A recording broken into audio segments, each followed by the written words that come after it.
Hey, you guys, and welcome back to Jay Tells the Truth. So, today's episode is going to be called Culture Crossroads. Okay, so basically, today, Cassie Ventura wrote another letter to Judge Arun. This is a pre sentencing letter about Diddy. His sentencing is October 3rd. So, we will be exploring what Cassie said and how her $20 million settlement with Diddy fits into the bigger picture. So, as we all know, singer, model, and Diddy's former partner, Cassie Ventura, submitted a 3-page victim impact statement to Judge Arun Subramanian. In her words, she described their relationship as one marked by control, manipulation, and trauma. She wrote, for 4 days in May, while 9 months pregnant with my son, I testified in front of a packed courtroom about the most traumatic and horrifying chapter in my life. Cassie alleges that Diddy used rugs, threats, and emotional manipulation to coerce her into multi day schmex parties, referred to as freak offs. She claims that these events were degrading, leaving her physically and emotionally exhausted. She also expressed ongoing fear. I live a private and quiet as possibly because I am so scared that if he walks free, his first actions will be swift retribution toward me and others who spoke up.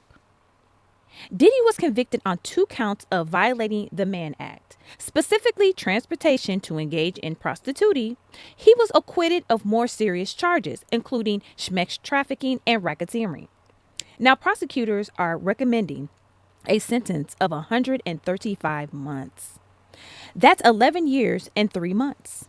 They cite decades of unchecked violence and describe Diddy as unrepentant.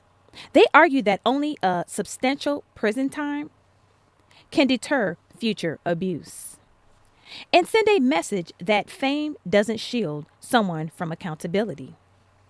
Diddy's legal team, however, is pushing for just the 14 months. They argue he's already served over a year in detention and that the prosecution is trying to punish him for charges he was acquitted of. In 2023, Cassie filed a civil lawsuit under New York Adult Survivors Act, accusing Diddy of rape, physical abuse, and coercion. The case was settled within 24 hours. Cassie received $20 million, a payment she testified came from Diddy and his companies. She said she initially asked for $30 million for the right to a book she wanted to write about her experiences. After no response, she filed the lawsuit. So basically, she wanted to write a book and she asked Diddy to pay her $30 million and she would not write the book. And instead, he paid her 20. After no response, she filed the lawsuit. Critics say the settlement complicates the narrative, raising questions about motivation, closure, and justice. Supporting argue the financial resolution, that this doesn't diminish the validity of her trauma. So basically, she's saying because she got paid does not mean she didn't experience trauma and abuse from Diddy.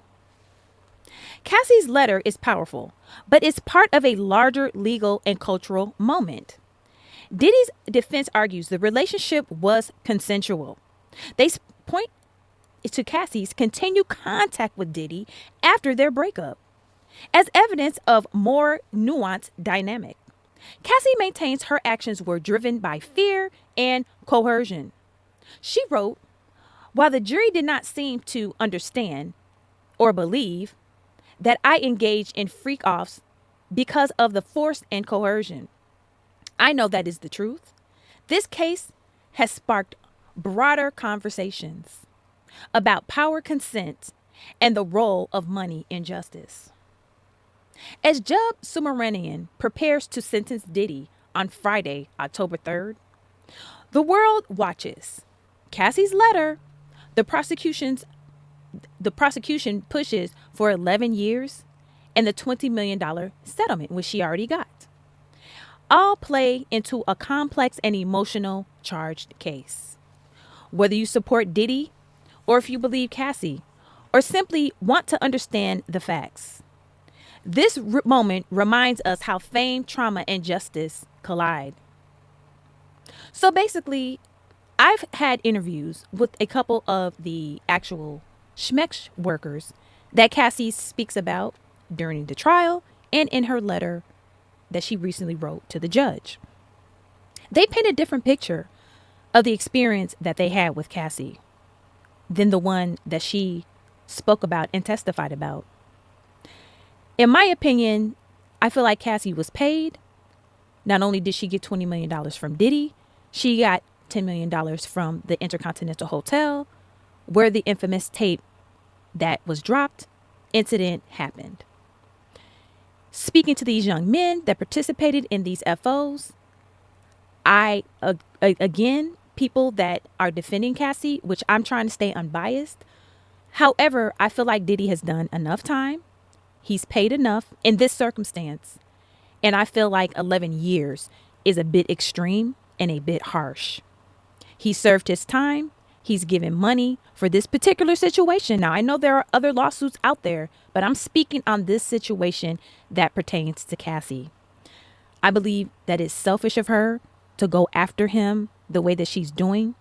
I really don't believe that Diddy is interested in doing anything to Cassie. I think her fear is in her head, and I think it's being motivated by her significant other. But that's just my opinion. Let me know what you guys think in the comment, and we'll be back on Friday. Sentencing Watch, and hopefully all of this just comes to an end. If you like this video, go ahead and subscribe, and please leave a comment so we can have a discourse. Thanks for watching.